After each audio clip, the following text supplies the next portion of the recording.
Time once again for another installment of The Other Guys. Today we're taking a look at the small block Chevy. So how is a small block Chevy the other guy? So how exactly is a small block Chevy the other guy? Well, if we take a look back through history, we see the original Gen 1 small block, muscle car era all the way through the tenacious tune port stuff. We skip ahead, we see the Gen 3 LS motor, awesome, Gen 4 LS motor, even awesomer, and the Gen 5 LT stuff. But stuck in the middle there is a forgotten warrior. I give you guys the LT1. Everybody loves the original small block, and now everybody loves the LS and LT motors. But what about the LT1? It's kind of the forgotten warrior. But what people don't realize, and people don't give the LT1 credit for, is that LT1 is actually the most powerful production small block GM ever made. That's right. Now I built and ran reproductions of the original 365 horse 327, the 1970 LT1, and the DZ302. The LT1 makes more power than all those original muscle car motors. In fact, an LT1 makes more power than a 5.3 liter LS motor. And the later LT4 version makes as much power as an LS1.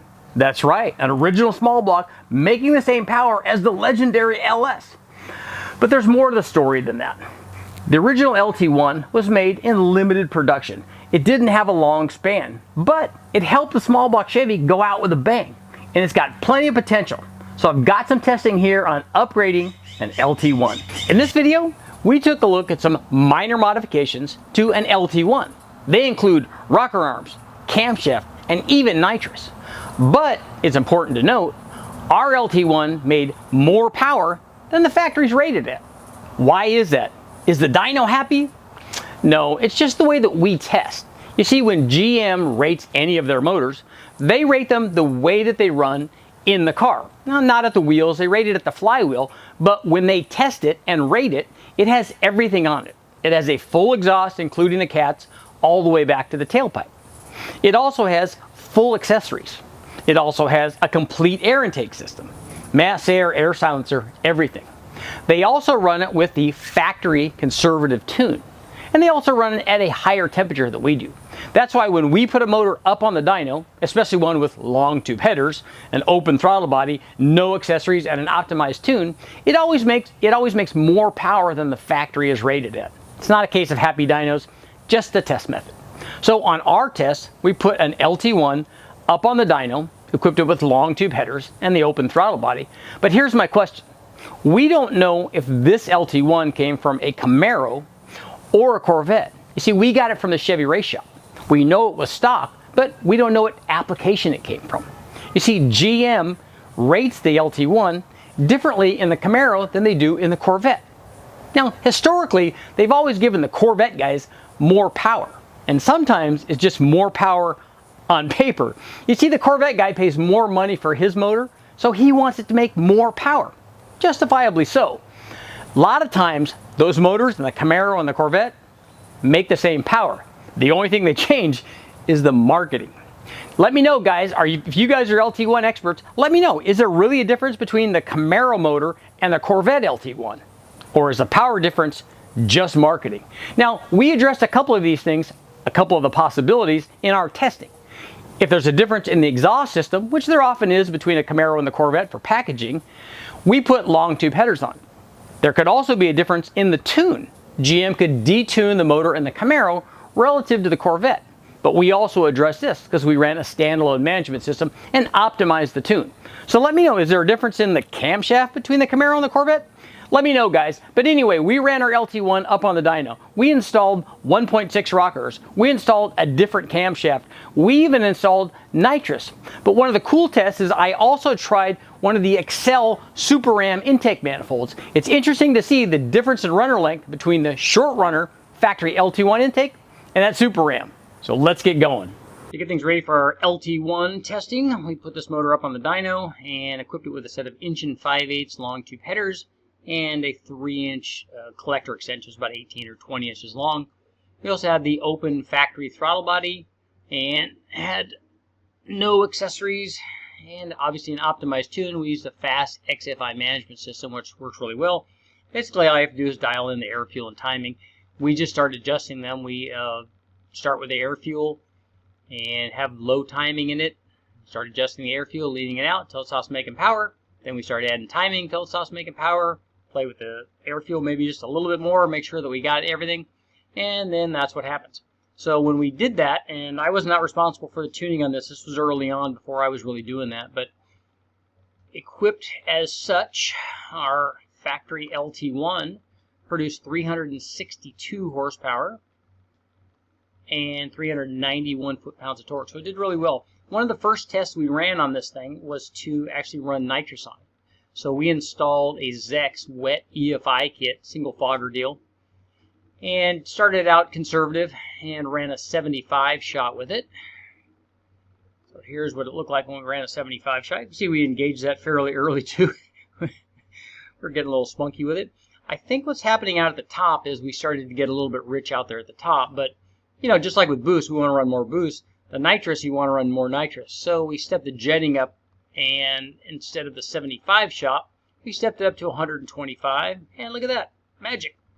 More NITROUS jetting, more power, and you can see, you know, nice gain. So we were already up, right up at the 500 horsepower mark with our NITROUS, with basically a stock LT1, and as a matter of fact, it was 501, over 500 horsepower. You see the torque peak as we engaged this thing fairly early, 566 foot-pounds all the way out here. So this combination did good. Stock LT1 with headers, open throttle body, and then the NITROUS kit. It's a good combination. I mean, 500 horsepower would be pretty fun out on the street. So now let's take a look and see what happened after we took the NITROUS back off and then started running our minor modifications. After running NITROUS on our LT1, we decided to make some minor upgrades. The first thing that we started with was a set of roller rockers. Now we installed a set of 1.6 ratio roller rockers to basically increase the valve lift, and it has a minor effect on duration too of 1 or 2 degrees.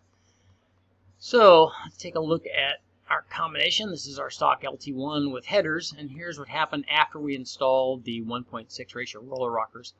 We did pick up power up at the top. Power jumped from 362 up to 376, and you can see out here at the very top past 6,000 we're actually starting to get into a valve float issue, and that's not uncommon when you install a roller rocker, especially a higher ratio one. We're getting into valve float with those factory valve springs, and this would come back to haunt us also when we installed the camshaft later on. So these are our rockers, but that combination worked good, picked up good power. Obviously the LT1 heads flow enough to support this extra valve lift. Now let's take a look and see what happened after we installed our camshaft. This is a Comp 264 cam, and I'll go ahead and put the specs up here for you. You see it's fairly mild, but we had same kind of problem. We picked up quite a bit of power with the camshaft as expected. Power was up to 391 horsepower, and it picked up torque too. Peak torque was up basically everywhere, so this is really a good cam combination for the LT1. We were over 400 foot-pounds of torque, which is pretty good, especially given the factory short runner LT1 intake. But we kind of exaggerated our problem out here with the valve spring. You know, this happens when we test. We needed to upgrade the valve springs. But the camshaft, obviously we are going in the right direction. Now let's take a look and see what happened after we replaced the factory LT1 intake, because I actually did that before we did the camshaft and after we did the camshaft. So let's take a look at that. While we had this LT1 up on the dyno, I also did a pretty cool test. What we did was replace the factory LT1 intake with the Excel Super Ram, which was made famous by obviously John Lingenfelter, and they use it a lot as a upgrade for the tune port stuff on the previous generation small block. But it works really well, and as we'll show, there's a big difference in the shape of the power curve offered by that intake manifold. And when we had this LT1 up on the dyno, we actually ran it on this combination both in stock trim and with the 264 cam. So let's take a look at that. After this motor was stock, we installed the Excel Super Ram.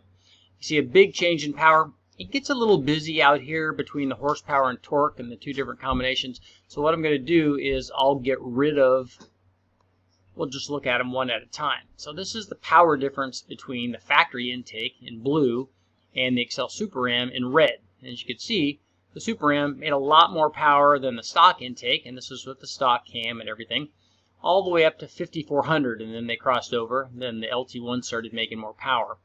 There's a big drop off in power with that Excel Super Ram, and again, I'm thinking that this is probably, I think that that's valve flow. We don't ever see a drop that dramatic in power.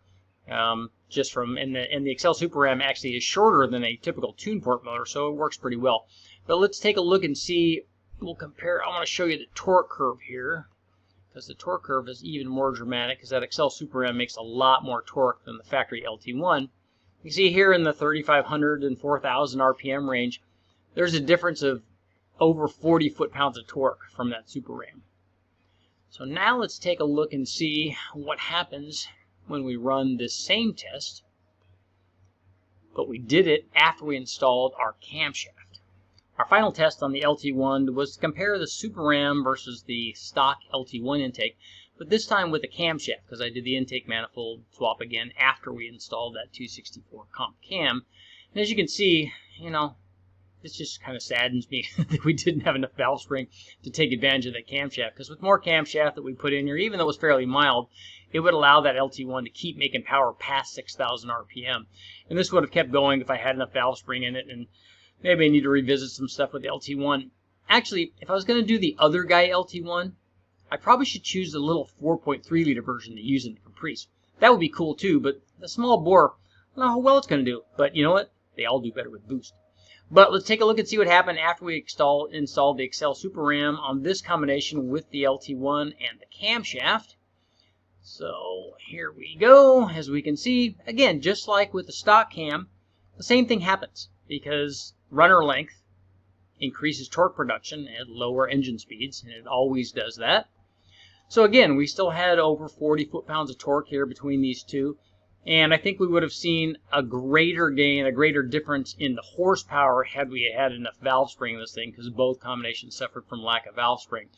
But especially the short runner LT1 intake, because that would have continued to climb, because the short runner wants to make peak power out there, and once you give it enough camshaft, it already really had enough cylinder head. So unfortunately, I didn't give it a fair shake, but you can kind of see the trend here. The short runner LT1 intake wants to make peak power at a higher engine speed than this Excel Super Ram. If you want something that's really torquey and kind of more tune port oriented, the Excel Super Ram's a good combination. I guess I need to look at that little 4.3 liter. What do you guys think? Let me know in the comments. Let's get to our conclusion. Okay guys, what'd you think about our test on the LT1? Here's my takeaway. The LT1 responds to performance modifications just like every small block. It's good in stock form. It's even better once we modify it. What'd you guys think about the intake test? Factory LT1 versus the Super Ram. Classic runner length stuff. Looking back at the data, I can't help but wonder, why is this the only LT1 I've ever tested? That's on me. I obviously need to test more. But I also can't help but wonder, how would this combination respond to two turbos? You know, big bang style. Here's a message for the LT1 owners. I know the small block guys look down on you because of the OptiSpark stuff, and I know the LS1 guys look down on you. But remind them, hey, I've got an LT1, the most powerful small block ever made. I'm Richard Holdner, guys. Thanks for watching. Thanks for supporting the channel, and I'll keep testing.